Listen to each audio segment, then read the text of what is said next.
CBSE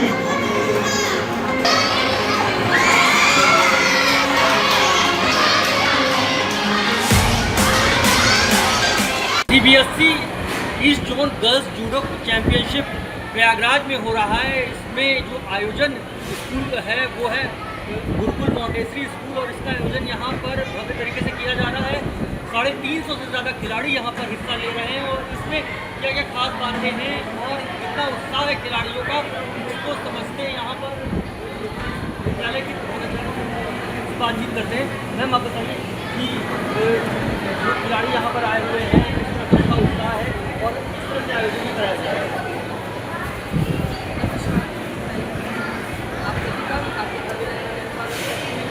हमारे school को Montessori school और हम सीबीएसई के क्लस्टर की जो east zone CBSE judo girls championship का आयोजन हमारे स्कूल में हो रहा है, और उसमें हमारे स्कूल में और इस स्कूल प्रांगण में 57 स्कूल्स ने पार्टिसिपेट किया है, जिसमें अराउंड 350 गर्ल्स ने पार्टिसिपेट किया है। और उत्साह तो देखने लायक है। आप देख रहे हैं हमारे पूरे एरिना के आसपास सारे ही बच्चे और उनके कोचेस मतलब फुल ऑफ एनर्जी और एंथुसियाज्म। यहाँ पर सीबीएसई की ओर से ऑब्जर्वर भी मौजूद हैं, और वो पूरे खेल पर नजर रखे हुए हैं। जो भी नियम हैं, जो भी सीबीएसई के मापदंड हैं, उनको लेकर यहाँ पर इस आयोजन को कराया जा रहा है। क्या क्या जो नियम हैं उन नियमों के तहत किस तरह से आयोजन किया जा रहा है, और जो खिलाड़ी हैं जो अलग अलग हिस्सों से यहाँ पर आए हुए हैं उनको किस तरह से मैनेज किया जा रहा है। CBSE east zone judo championship cluster level यहाँ ऑर्गेनाइज हो रहा है। सीबीएसई की कोशिश है कि हर जोनल से बॉयज़ और गर्ल्स दोनों प्लेयर्स निकलने चाहिए। जैसे अब लास्ट 4-5 ईयर से अब जो सीबीएसई के नेशनल मेडलिस्ट हैं वो भी अब खेलो इंडिया गेम्स का एक हिस्सा बन गए, क्योंकि पहले सिर्फ फेडरेशंस के प्लेयर ही खेलो इंडिया में जाते थे, लेकिन अभी 4-5 साल से जो सीबीएसई नेशनल में जिन बच्चों का गोल्ड आ रहा है तो वो प्लेयर्स भी डायरेक्ट खेलो इंडिया के लिए क्वालिफाई कर रहे हैं। खेलो इंडिया के क्वालिफाई करने का मतलब है कि उन बच्चों को गवर्नमेंट जॉब इजीली अवेलेबल हो रही है। ये गवर्नमेंट की और एक सीबीएसई की एचआरडी की एक मिली जुली पहल है, तो उसी के अंतर्गत जो है अब क्लस्टर और जोनल लेवल पे जो है सीबीएसई गेम्स को ऑर्गेनाइज कर रही है। इसके बाद में यहाँ से जो गोल्ड और सिल्वर वाले बच्चे होंगे वो आने वाली नेशनल चैम्पियनशिप के लिए क्वालिफाई करेंगे। तो सीबीएसई का एक मोटिव है कि ज़्यादा से ज़्यादा बच्चे हमारे यहाँ से निकलें सीबीएसई से, वो जाके नेशनल गेम्स, खेलो इंडिया, बाकी जो बड़े बड़े इवेंट हैं उसमें जाके कम से कम सीबीएसई का नाम ऊंचा करें। एक मैसेज जाए कि सिर्फ फेडरेशन ही नहीं, सीबीएसई की गेम्स को प्रमोट करने के लिए कंटिन्यू लगी हुई है। तो उसी के अंदर ये सारा कुछ हो रहा है। यहाँ गुरुकुल मॉन्टेसरी स्कूल ने इस इवेंट को ऑर्गेनाइज कराने की जिम्मेदारी निभाई है, और 350 बालिकाएँ, पहली बार ऐसा हुआ है कि किसी इवेंट में बालिकाओं की स्ट्रेंथ 350 पहुँची है, नहीं तो 100 और 150 से ऊपर गर्ल्स नहीं होते थे। तो ये एक सीबीएसई को थैंक्स करना चाहिए कि भाई सीबीएसई ने गर्ल्स को मोटिवेट करने के लिए, उनके पार्टिसिपेशन बढ़ाने के लिए एक बहुत बड़ा प्लेटफॉर्म दिया है, जिससे पेरेंट्स को लगे कि हाँ उसका बच्चा भी कहीं ना कहीं पार्टिसिपेट कर रहा है। वो भी जो खेलो इंडिया मिशन है उसको आगे बढ़ाने के लिए भी वो भी एक कड़ी है। तो उसी के तहत ये सारा कुछ ऑर्गेनाइज हो रहा है। तो सीबीएसई न्यू दिल्ली और होस्ट स्कूल गुरुकुल मॉन्टेसरी सभी का बहुत बहुत हार्दिक धन्यवाद, आभार, क्योंकि इतने बड़े इवेंट को ऑर्गेनाइज कराने के लिए बहुत सारी फैसिलिटीज़ आपको प्रोवाइड करानी होती है, बच्चों के खाने से लेके, रहने से लेके, कंपटीशन एरिया से लेके, और कंपटीशन के लिए भी आपको जो ऑफिशियल का लेवल है वो एक इंटरनेशनल लेवल का ऑफिशियल आपको हायर करने पड़ते हैं। तो इसके लिए भी स्कूल ने बहुत अच्छा एक प्लेटफॉर्म दिया है। जो यहाँ ऑफिशियल है उसमें 2 ऑफिशियल इंटरनेशनल हैं, जो इंटरनेशनल लेवल पे इंडिया की तरफ से प्रतिभाग करते हैं, अपनी रेफरशिप कर रहे हैं। तो एक बहुत अच्छा हेल्दी इन्वायरमेंट यहाँ गुरुकुल मॉन्टेसरी स्कूल में दिया है। तो गुरुकुल मॉन्टेसरी स्कूल के संस्थापक और जो ऑर्गेनाइजर हैं, प्रिंसिपल मैम हैं और बाकी जितनी भी फैकल्टी है, उसके लिए बहुत बहुत आभार और बहुत धन्यवाद।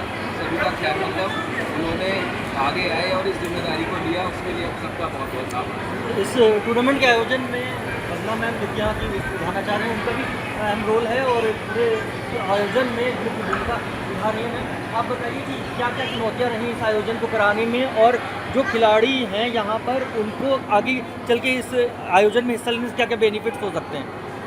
सर देखिए, किसी भी कार्यक्रम को सफल बनाने के लिए चुनौतियाँ तो आती ही हैं, किंतु चुनौतियों को स्वीकार करना ही हमने इस परंपरा को देखा है, निभाया है और गुरुकुल परिवार सब मिलकर इस चुनौती को पराकाष्ठा पर हम स्वीकार कर रहे हैं कि हम सबसे बेस्ट करने की कोशिश कर रहे हैं। जो प्रतिभाग करने वाले हमारे खिलाड़ी आई हुई हैं बालिकाएं, वो भी उनका मनोबल बढ़ा रहे हैं, उनको किसी प्रकार की कमी ना हो, उनकी सुरक्षा व्यवस्था, उनका स्वास्थ्य, उनके लिए जो खेल का एरिना तैयार किया गया है, जो रेफरीज आए हुए हैं, हर तरह से उनके दृष्टिकोण को ध्यान में रखा गया है कि कहीं पर भी उनका किसी प्रकार से उनको किसी कमी नहीं होनी चाहिए। और ये प्रतियोगिता का आज दूसरा दिन है और बहुत ही सफल तरीके से प्रतियोगिता हमारी चल रही है। 4 दिवसीय इस प्रतियोगिता में दूर दूर से बच्चे आए हुए हैं, झारखंड के बच्चे आए हैं, कन्नौज के आए हैं, जालौन के आए हैं। तो मैं देख रही हूँ कि हर बच्चों में जीतने की एक ललक है, एक साहस है, एक उत्साह है कि हमें यहाँ से कुछ करके जाना है, कुछ हासिल करना है और आगे अपने जीवन में एक लक्ष्य निर्धारित करना है। और बालिकाओं की जो ये जूडो प्रतियोगिता है, ये प्रतियोगिता अभी तक की सबसे बड़ी प्रतियोगिता है जो ईस्ट जोन CBSE में गुरुकुल मॉन्टेसरी इस प्रतियोगिता को करा रहा है। सर अभी बता दीजिए कोच के तौर पर क्या क्या यहाँ पर, अच्छा यहाँ पर बच्चे भी हैं और राष्ट्रीय और राज्य स्तर के यहाँ पर खिलाड़ी मौजूद हैं। आप अपना नाम बताइए और बताइए। मेरा नाम कृति सिंह है और मैं गुरुकुल मॉन्टेसरी स्कूल से मैंने अपने स्कूल को रिप्रेजेंट किया था नेशनल लेवल पे झारखंड में। और मेरा जो एक्सपीरियंस था वहाँ पे खेलने का वो काफ़ी ही ज़्यादा अच्छा था, मुझे बहुत चीज़ें सीखने को मिली और मैं बहुत ही ज़्यादा ही शुक्रगुजार हूँ अपने कोच का और अपने स्कूल टीचर्स का, प्रिंसिपल का कि उन्होंने मुझे इतनी बड़ी अपॉर्चुनिटी दी ताकि मैं वहाँ जाके खेल के अपने स्कूल को रिप्रेजेंट कर सकूँ। और वहाँ पे खेलने के बाद मुझे इतनी सारी नई नई चीज़ें देखने को मिला, मुझे एक्सपीरियंस मिला कि मुझे अभी और आगे अपने ऊपर काम करना है ताकि मैं अपने देश को और अपने स्कूल को भी और आगे लेके जा सकूँ और ताकि और लड़कियों के अंदर ये मनोबल भी बढ़े ताकि वो आगे जाके इस गेम में खेलें और अपने आप को बहुत ही ज़्यादा अच्छा बना सकें आगे जाके। और इस गेम का बहुत ही ज़्यादा ही मैं इसका लाभ उठा रही हूँ। जैसे कि मैंने अपने कॉलेज का फॉर्म भरा है तो मुझे इतना ज़्यादा इस गेम का लाभ मिल रहा है कि मुझे सीट भी उस कॉलेज में एज ए रिजर्व मिल जा रही है और मुझे अपने नंबरों के थ्रू जज ना करके मुझे मेरे स्पोर्ट्स के थ्रू जज किया जा रहा है और मुझे वहाँ पे बहुत ही अच्छी अपॉर्चुनिटीज़ मिल रही है वहाँ पे खेलने के लिए। मैं बस इतना ही कहना चाहूँगी। और अपना नाम बता के ऐसा लगता है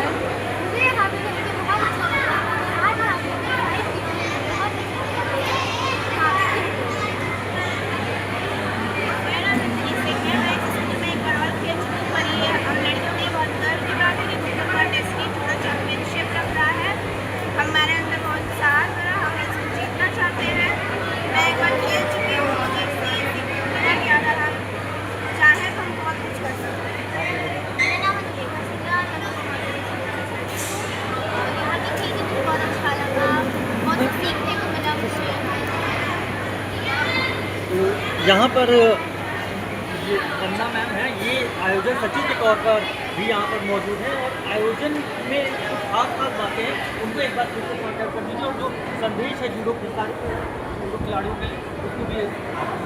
सर संदेश एक है कि सबसे बड़ा जो संदेश मैं देना चाहूँगी कि महिलाओं का ये बालिकाओं का मंच है और बालिकाएं अपनी पूरी ताकत लगाकर इस मंच को राष्ट्रीय स्तर पर किस तरह से ले जाना चाहेंगी और राष्ट्रीय स्तर पर अपने आप को प्रतिभाग कराने के लिए पूरी शिद्दत से हमारी बालिकाएं लगी हुई हैं।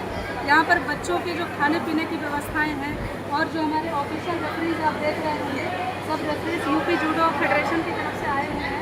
हमारे बीच में टेक्निकल डायरेक्टर भी है, तो सब लोगों के सहयोग से ये कार्यक्रम संपन्न होगा और आप चारों तरफ देखेंगे खिलाड़ी अब एरिना में फिर से बाउट शुरू होने वाली है, तो बहुत ही उत्साह भरा हुआ है।